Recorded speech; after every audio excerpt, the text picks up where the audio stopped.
Hello అండి, అందరికీ నమస్తే అండి. ఇలాగా మనం అయితే బిర్యానీలాగా కాకుండా ఈ విధంగా రైస్ అయితే చేసుకుంటే చాలా బాగుంటుంది. చికెన్ కర్రీలోకి మనం బిర్యానీ చేసుకునే టైం లేదన్నప్పుడు ఇలా సింపుల్గా చేసుకోవచ్చు. అలాగే కర్రీ కూడా ఈజీగా చేసుకోవచ్చు. ఏ విధంగా చేసుకోవాలో చూసేద్దాము. మనకి రిలేటివ్స్ అలా వచ్చినప్పుడు ఫాస్ట్గా చేయాలంటే ఈ విధంగా చేస్తే త్వరగా 2 ఐటమ్స్ కూడా కంప్లీట్ అయిపోతాయి. మరి ప్రాసెస్ ఏంటో చూసేద్దాం. ఫస్ట్ అయితే నేను ఇక్కడైతే ఒక 1/2 kg అయితే చికెన్ అయితే తీసుకున్నాను. శుభ్రంగా వాష్ చేసుకున్న తర్వాత ఇప్పుడు ఒక మిక్సీ జార్ తీసుకుని అందులోని 1 టేబుల్ స్పూన్ అయితే ధనియాలు, 1 టేబుల్ స్పూన్ జీలకర్ర, సోపు, అలాగే 4 లవంగం మొగ్గలు, ఒక దాల్చిన చెక్క, ఒక బిర్యానీ ఆకు తుంచుకుని వేసుకోండి. అలాగే ఒక స్టార్ పువ్వు వేసుకుని వీటన్నిటిని ఒకసారి మెత్తగా గ్రైండ్ చేసుకోవాలి. ఇప్పుడైతే చికెన్ అయితే తీసుకోవాలి, శుభ్రంగా వాష్ చేసింది. ఇప్పుడు మనం గ్రైండ్ చేసి పక్కన పెట్టుకున్నాం కదా, ఇప్పుడు మసాలా పేస్ట్ కూడా వేసేసుకోవాలి. అలాగే అల్లం వెల్లుల్లి పేస్టు 1 స్పూన్ వేసుకోవాలి. అలాగే 2 స్పూన్లు కారము మీరు తగ్గట్టు వేసుకోండి కారం అయితే. అలాగే సాల్ట్ కూడా టేస్ట్కి తగ్గట్టు సాల్టు, పచ్చిమిర్చి ఒక 2 అయితే వేసుకుంటున్నాను. పుదీనా, కొత్తిమీర కూడా వేసుకోండి కొంచెం అయితే. అలాగే ఇక్కడైతే కర్డ్ వేసుకోవాలి. కర్డ్ అయితే వేసుకున్న తర్వాత కర్డ్ బదులు టమాటా పేస్ట్ కూడా వేసుకోవచ్చు. ఇవైతే ఫ్రైడ్ ఆనియన్స్ అండి, ఫ్రై చేసుకుని వేసుకుంటే చాలా బాగుంటుంది. బిర్యానీస్లో, రెస్టారెంట్స్లో ఇవి వేస్తే ఫ్లేవర్ అనేది మనకి రెట్టింపు అవుతుంది అన్నమాట. చాలా టేస్టీగా వస్తుంది కర్రీ అయినా కానీ. ఇప్పుడు వీటన్నిటిని ఒకసారి బాగా కలిపేసుకోవాలి. కలిపేసుకున్న తర్వాత ఇప్పుడు మనకి మసాలా అంతా ఈ చికెన్ పీసెస్కి పట్టేటట్టు ఒకసారి బాగా కలుపుకోవాలి. కలుపుకొని దీన్ని ఒక 1/2 అవర్ అయితే పక్కనైతే మ్యాగ్నేట్ చేసి పక్కన పెట్టేసుకోండి. అప్పుడు మనకి చాలా బాగుంటుందండి. ఈ మసాలా అంతే పట్టి మనకి కర్రీ అనేది కూడా 1 టేబుల్ స్పూన్ ఆయిల్ వేసుకుని ఒకసారి కలిపేసుకుని పక్కన పెట్టేసుకోండి. ఈజీగా అయిపోయే స్పైసీ రైస్ ఎలా చేసుకోవాలో చూసేద్దాము. ఫస్ట్ అయితే బాస్మతి బియ్యం తీసుకున్నాను. ఇక్కడైతే 1 గ్లాస్ అయితే తీసుకున్నాను. ఇప్పుడైతే శుభ్రంగా వాష్ చేసుకుని పక్కన పెట్టుకోవాలి.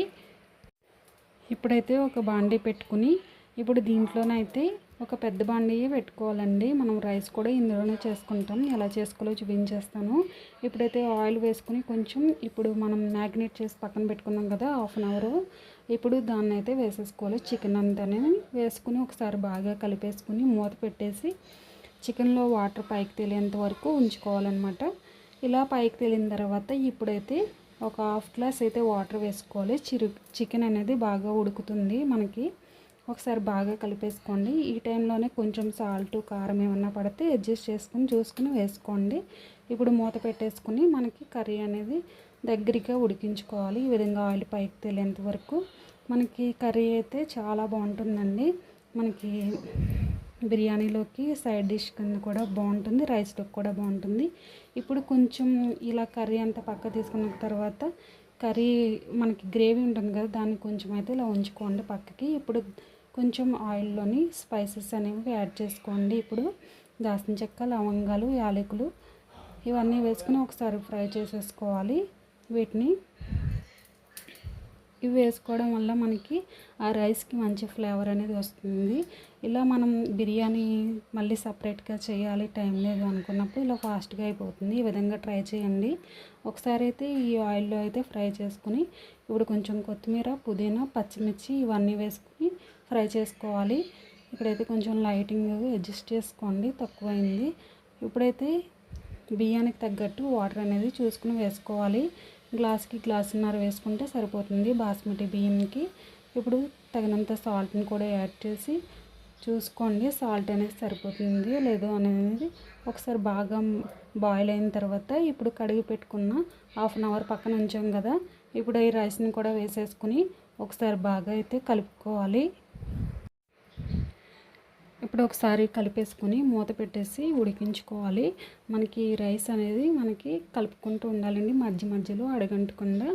ఇలా అయితే మనకి కొంచెం అయితే చూస్తున్నారు కదా, అసలు వాటర్ అనేది లేకుండా చూసుకోవాలి. మనం చేసిన వాటర్ అనేది సరిపోతుంది కరెక్ట్గాని. ఒకసారి మూత పెట్టేసుకుని మళ్ళీ మగ్గించుకోవాలి.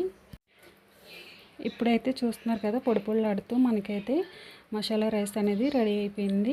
ఇది చాలా సింపుల్గా చేసుకోవచ్చు కర్రీ, అలాగే మనకి మసాలా కర్రీ 2 అనేవి అయిపోతాయి ఫాస్ట్గాని. ఇలాగా సైడ్ కింద పెట్టుకుని ఈ రెండింటిని కలుపుకుని తింటే చాలా టేస్టీగా ఉంటుంది. తప్పకుండా ట్రై చేయండి. మీరు కూడా ఎలా వచ్చిందో కామెంట్ చేయండి, లైక్ చేయండి, షేర్ చేయండి, సబ్స్క్రైబ్ చేసుకోండి. Thanks for watching.